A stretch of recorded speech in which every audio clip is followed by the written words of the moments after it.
Salam, salve, sahabat-sahabat Katolikku. Hari ini tepatnya Rabu 5 Maret 2025. Umat beriman Katolik mengawali masa puasa dan pantang selama 40 hari ke depan dan baru akan berakhir pada hari Sabtu Suci 19 April 2025 sebelum perayaan Malam Paskah dimulai. Masa ini merupakan bagian integral dari kehidupan umat beriman Katolik.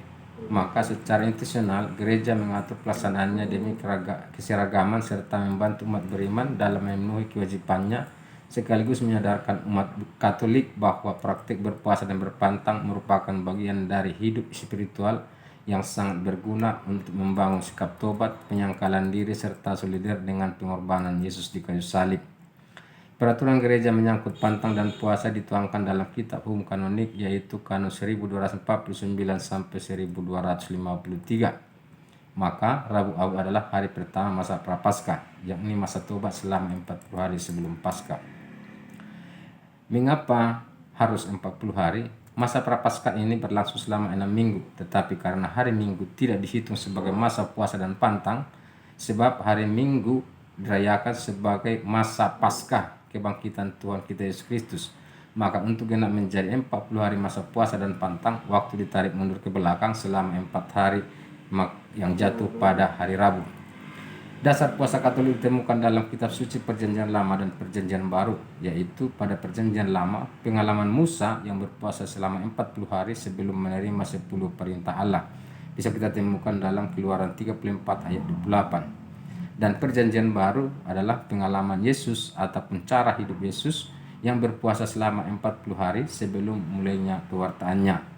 Matius 4 ayat 2. Nah, terus mengapa harus pakai abu? Abu dalam Perjanjian Lama digunakan sebagai lambang perkabungan, rasa penyesalan dan pertobatan umat manusia. Kita bisa menemukan dan membaca dalam kitab Yohanes 3 ayat 6 sampai 10. Ia berseru agar orang-orang kembali kepada Tuhan dan melakukan pertobatan. Kemudian Rabu Abu berasal dari tradisi Yahudi kuno tentang penebusan dosa. Tradisi tersebut termasuk pemakaian abu di kepala. Kita bisa melihat juga dalam Ayub 4 ayat 6, 42 ayat 6. Oleh sebab itu aku mencabut perkataanku dan dengan menyesal aku duduk dalam debu dan abu. Juga kitab Daniel 9 ayat 3. Nabi Daniel berpuasa mengenakan kain kabung dan menaburkan abu sebagai ungkapan doa dan pengakuan dosa bangsanya.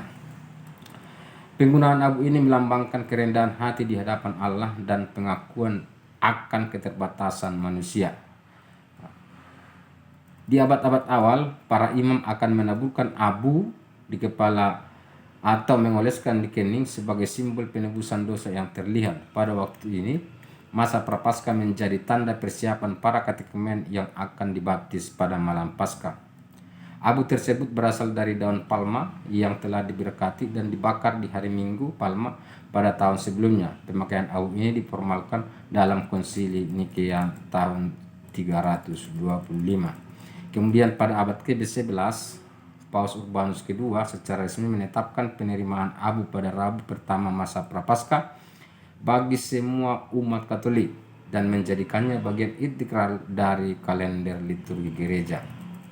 Lah, apa pengertian puasa dan pantang untuk gereja Katolik? Pantang secara yuridis berarti menahan diri dari makan daging atau salah satu jenis makanan tertentu yang telah ditentukan secara pribadi atau bersama-sama. Pantang merujuk pada jenis dan kualitas dari makanan yang dikonsumsikan seseorang. Puasa berarti tindakan sukarela untuk tidak makan atau tidak minum seluruhnya, tidak makan atau tidak minum apapun atau sebagian, atau mengurangi makan atau minum. Puasa mengacu pada jumlah atau kualitas dari makanan yang dikonsumsi.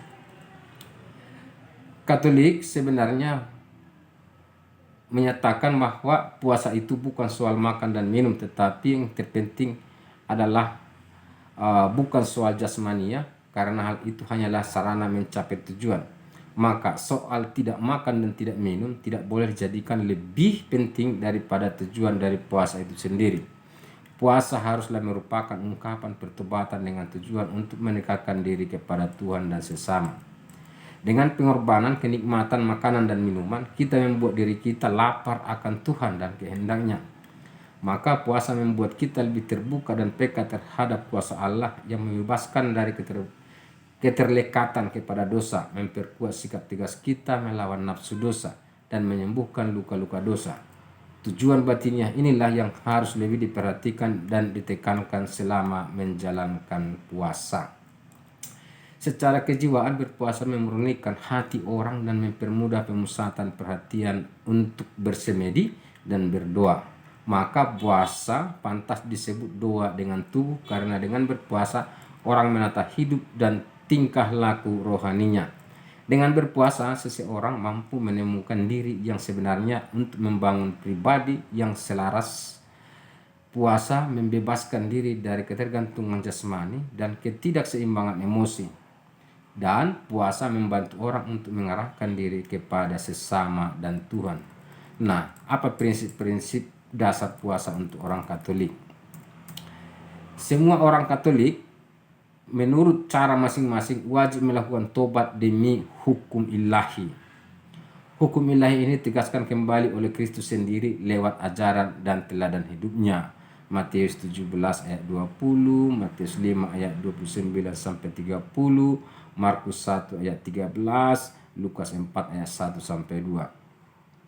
Tindakan tobat lewat pantang dan puasa memiliki karakter komunitarian eklesial. Penentuan hari-hari khusus di mana umat beriman secara bersama-sama menjalankan tobat merupakan ungkapan persekutuan umat sebagai satu komunitas gereja yang mengimani Yesus Kristus. Perbuatan yang merupakan ungkapan tobat sangat beragam bentuknya. Tobat dapat diungkapkan lewat doa, terlibat dalam kegiatan, amal kasih dan karya sosial karitatif, menyangkal diri, dan melaksanakan dengan setia berbagai kewajiban yang dituntut berdasarkan status hidup. Gereja mengajak umat beriman untuk mengambil waktu khusus untuk mempraktikkan hal-hal ini, terutama pantang dan puasa. Maka hari dan waktu pantang untuk orang Katolik. Hari dan waktu tobat dalam seluruh gereja adalah setiap hari Jumat sepanjang tahun selama masa Prapaskah 40 hari sebelum Paskah. Maka dalam perayaan Rabu Abu dan masa Prapaskah ini, umat Katolik diwajibkan berpuasa dan berpantang. Pantang dan puasa penuh dilakukan pada hari Rabu Abu dan Jumat Agung. Sementara Rabu dan Jumat lain pada masa Prapaskah hanya melakukan pantang. Jadi, puasa berarti makan kenyang hanya 1 kali dalam sehari. Untuk yang bisa makan 3 kali sehari dapat memilih. Misalnya, kenyang, tak kenyang, dan tak kenyang. Atau tak kenyang, kenyang, dan tak kenyang. Atau tak kenyang, dan kenyang. Maka pantang berarti adalah pantang makan daging atau rokok atau garam atau apa saja yang menjadi kebiasaan. Tidak bisa berpantang kalau memang itu tidak menjadi kebiasaan. Semoga